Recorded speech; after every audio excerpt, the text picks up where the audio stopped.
प्रितीच्या भाव भयणीनो, तुमकां सगल्यांक देव बरो दीस दिवं म्हणटा. आयज मंगळार आनी आयचें शिवर्तमान जावन आसा जुवाचो 10-20 वोड 22 ते 30 पर्यंत. जॉन चॅप्टर 10 वर्सेस 22 to 30.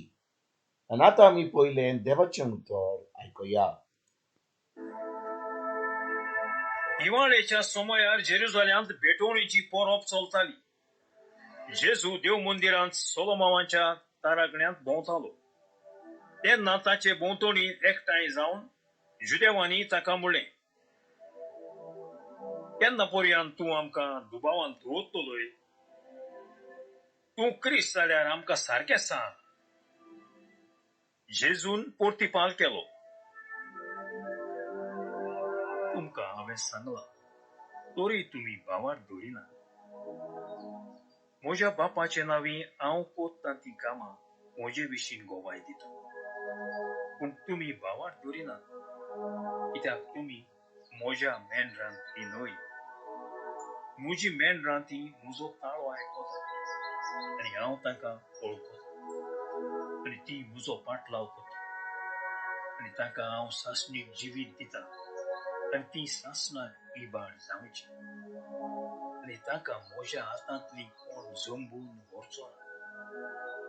तांकां म्हज्या बापान म्हाका दिल्या. तो सगल्यावन व्हड आनी म्हज्या बापाच्या हातांतली तांकां कोणाच्याच जंबून व्हरूंक जायना.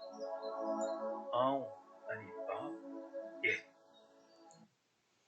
प्रितीच्या भाव भयणीनो, आयज जें शिवर्तमान आमी वाचलां तातूंत आमी पळयता कशे भाशेन जेजू लोक जो ताचे कडेन येतात ताका विचारता, तूं खरेपणी जावन आसा मेसाया, तूं खरें जावन आसा देवाचो पूत.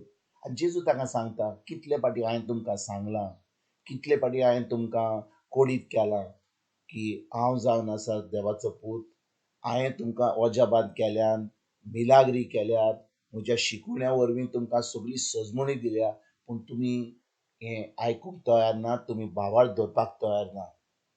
आनी आयज भाव भयणीनो, ह्या 27 आनी 28 वडीन जेजू कितें म्हणटा? तो म्हणटा, म्हजी मेंढरां ती म्हजो ताळो आयकतात आनी हांव तांकां वळखतां आनी ती म्हजो पाटलाव करतात. आनी तांकां हांव सासणीक जिवीत दितां आनी ती सासणांक इबाड जावची नात आनी तांकां म्हज्या हातांतली कोण जमून व्हरचो ना. कितलीं बरीं उतरां जेजू आयज आमकां सांगता. तो म्हणटा, म्हजी मेंढरां ती म्हजो तालो आयकतात आनी हांव तांकां वळखतां आनी ती म्हजो पाटलाव करतात. भाव भयणीनो, आयज आमी आमकांच एक प्रश्न विचारुया. आमी धर्म करता वो आमी खरेपणी जेजूचेर भावार धरता? धर्म करपाचें म्हणजे कितें?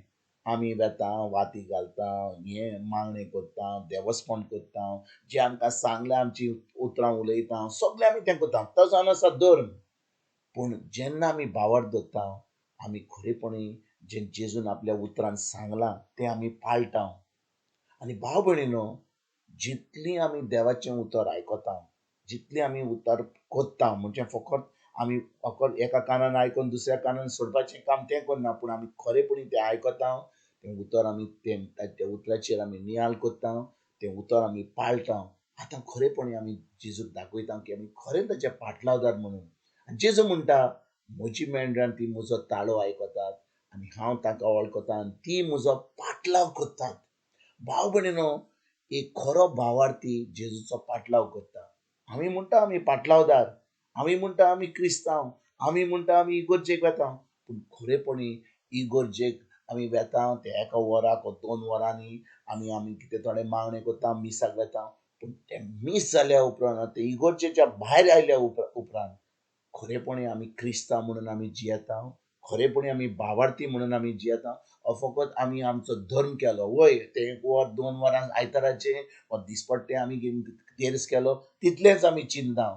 खरेपणी आमचे 24 वरां एक एकल्या तोडीर आमी भावार्थी म्हणून आमी त्या उतरान रिगून रावता. आमची उतरां, आमच्यो कन्यो, आमचें चिंतप त्या उतरा पोरणे आसा वो ना ते आयज आमी ताचेर आमी नियाळ करुया. ताचे फुडें जेजू 28 वडीन कितें म्हणटा, आनी तांकां हांव सासणीक जिवीत दितां आनी ती सासणांक इबाड जावची नात आनी तांकां म्हज्या हातांतली कोण जोमून व्हरचो ना. भाव भयणीनो, कितलीं बरीं उतरां, कितलीं घोटायेचीं उतरां, कितलीं मोगाळ उतरां जेजू आमकां सांगता. तो म्हणटा, तांकां हांव सासणीक जिवीत दितां आनी ती सासणांक इबाड जावची ना. म्हणजे कितें? हें सासणीक जिवीत आमी मत्तकूच जिवची नात. हें सासणीक जिवीत आतां आमी जियेता. सासणीक जिवीत जावन आसा एक संबंद जेजूशी, संबंद आमच्या सोबीच्या बापाशी पवित्र आत्म्याच्या आदारान. म्हणटच ज्या दिसा आमी जेजूक आमचो सोमी देव आनी सर्वंडार मानलो, तेन्ना आमचो आत्मो जेजू सारको जालो आनी सर्गीच्या बापान आमकां आमकां आपलो पवित्र आत्मो दिता. आनी पवित्र आत्म्याच्या आदारान आतां भाव भयणीनो, आमच्यान आमच्या सर्गीच्या बापा कडेन उलोवंक जाता. सर्गीच्या बापान आमचे कडेन उलोवंक जाता. म्हणटच जेन्ना पवित्र आत्मा आमचे भितर आसा, तो आमचे कडेन उलयता. आनी जेन्ना तो उलयता, तो कोणाचो आवाज दिता आमकां, कोणाची उतरां सांगता, तो जेजूची उतरां सांगता. तर भाव भयणीनो, जो पवित्र आत्मा आमचे भितर आसा, तो आमचे कडेन उलयता आसा. पूण आमी कान दिवन ताका आयकता काय? ताची उतरां आयकता काय? जेजूची उतर आमी आयकोन ते आमी उतर पाळटा काय? जेन्ना आमी तें उतर आयकता, ताजेर नियाळ करता, आमी एक सासणीक जिवीत जियेता. कित्याक आतां आमचो संबंद जेजूशी घट आसता, आमच्या सोबीच्या बापाशी घट आसता आनी पवित्र आत्मा आमचे कडेन उलोवन आमकां एक जैतिवंत जिवीत जिवपाक दिता. आनी देखून आयज जेजू म्हणटा, आनी तांकां हांव सासणीक जिवीत दितां आनी ती सासणाक इबाड जावची ना आनी तांकां म्हज्या हातान कोण जोबून व्हरचो ना.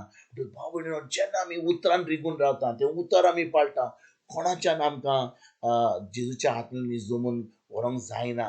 पूण आमी आतां ताज्या राजवडकीन आसा, तो आमचो राजा. आनी आतां फकत मेल्या उपरांत न्हय, पूण ह्या संवसारान आमी एक क्रिस्ती जिवीत, एक जैतिवंत जिवीत जियेता. तर आयज भाव भयणीनो, देवाच्या उतरान आमी रिगून रावया. फकत आमचो धर्म केलो, एक मीस केलें, एक तेर्स केलो, एक नोवेन केलें, पूण खरेपणी पोत्तून देवाच्या उतरान रिगून रावन तें उतर आमी पाळून जेजूचे पाटलावजार जावपाक आयजतान आमी सुरवात करुया. तुमकां तुमच्या फॅमिलीक एक बरो दीस आवडेता आनी पोत्तून तुमचे कडेन उलोवपाक फाल्यां हाजीर जातलो. तुमकां सगल्यांक आमच्या सोडूनदारा जेजूची कृपा, आमच्या सर्गीच्या बाबाचो मोग आनी पवित्र आत्म्याचो एकवट तुमकां आनी तुमच्या फॅमिलीक हांव आवडयता.